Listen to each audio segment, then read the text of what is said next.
Like that guy. Hey YouTube, what's going on? CYP 336. Sit down with another deck profile with player Jake. He's going to be showing us his dragon deck. Everybody, exactly. See, that's how it's called Stop Loss Dragon. I'm going to start with the monster lineup.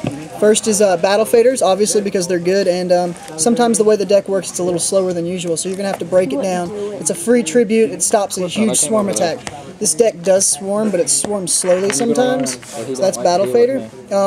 3 Mash Dragons for searching reasons. Mash Dragon searches out totems. I run 3 just to speed up deck, and it's with Burial down to 1. This helps a lot. I got Debris Dragons. Debris Dragons allow you to pull totem dragons out of the graveyard. So during a standby phase, you can pull a totem, and then you can summon debris and get another totem. It's easy sync for an 8, which is usually helpful. Generally, everything's a dragon. Magna Drago, obviously it helps key up the deck for synchroing. It's a little synergy, it's not much, it can be replaced, but right now because we don't have Dread Dragon, Magna Drago is the best. Eventually when Dread Dragon comes out, he'll be replaced. Obviously, Red Eyes Wyvern, I only run 2, strictly for the fact that having 3 can bog down your hand, and sometimes you can't get them in the graveyard fast enough.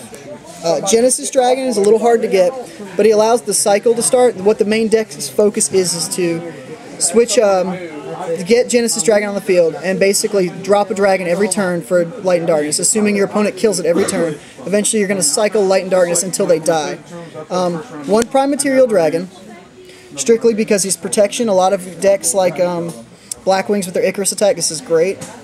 Yamada Dragon, this deck controls no draw power whatsoever, so this is my key up to a draw. Great set against anything that's bigger than your monsters. Light and Darkness, obviously it makes the deck go around. It's going to start the cycle, and what happens is when it's melted down to nothing, it's going to die. You're going to pull out the Genesis Dragon, and then you're going to ditch a card and grab another one. Or if you don't want to grab the Genesis Dragon because you're an aggressive player, 3 Red Eyes Darkness medals, obviously one's a choice. You'll grab a Red Eyes medal after Light and Darkness dies, and then you'll pull out a Genesis, you'll ditch a dragon for the Yamada or for another Light and Darkness, depending on your player preference. That's the monster lineup. It should be like 20, 21 cards. Most people will say play 3 Red Eyes Wyverns in place of one of the totems, but like I said, it bogs down the hand. The next is the trap lineup. Torrential Tribute, it's given. 2 Threatenings, sometimes it takes a little bit to get the deck going. 2 Starlight Roads. It doesn't have to be Starlight Road. There's actually 2 empty spots in this deck. I chose Starlight Road because Stardust is one of my favorites. It's probably going to get down to 1, and I'm probably going to go with something a little bit simpler, like a Trap Dust Shoot or a Mirror Force. I personally don't like Mirror Force because it's not chainable. That's 5 basic traps. After that, Gold Sarcophagus.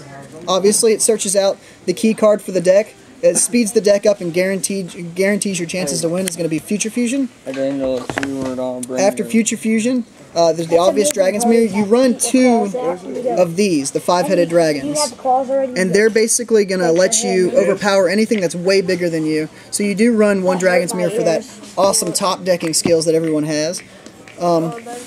Then you have the Heavy Storm, obviously. The Giant Trunade. I chose Giant Trunade over MST because it allows me to siphon back my Future Fusion and drop it again, and just drop it again.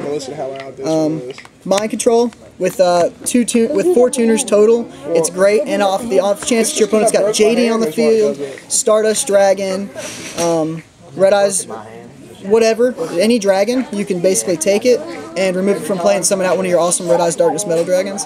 My Body is a great card, obviously in this format with such a heavy trap lineup and everything being destruction based. It's a pay 15 sack. Pay 15 sack. Creature Swap.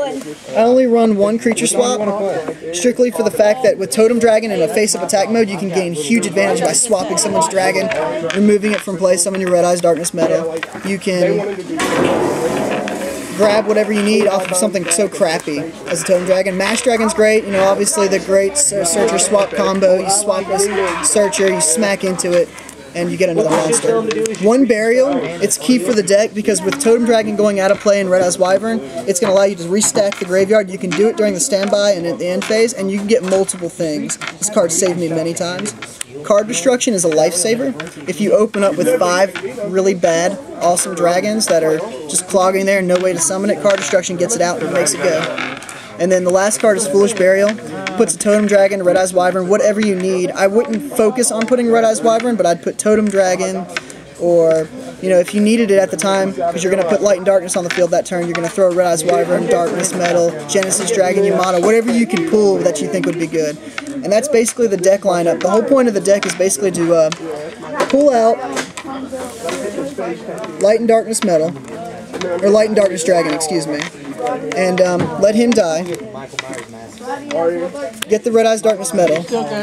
Next turn, grab the Genesis, ditch a dragon, and get Light and Darkness. And you can either attack depending on the field base or just double sack for Light and Darkness. This is going to overwhelm your opponent in a heavy format with lots of magics and traps and card effects. He's going to get melted down fast, but as long as you've got Red Eyes Darkness Metal in the graveyard, you're set. And that's basically the deck lineup. Okay. That's it. And like, what do you think about the format so far? I think the format needs to grow right now.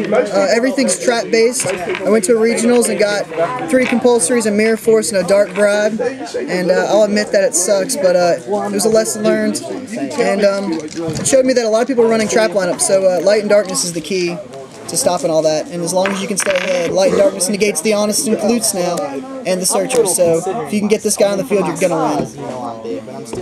Well, thanks, Jake. Appreciate you sitting down with us. No problem. It's TYP 326. Sign up. Peace, guys.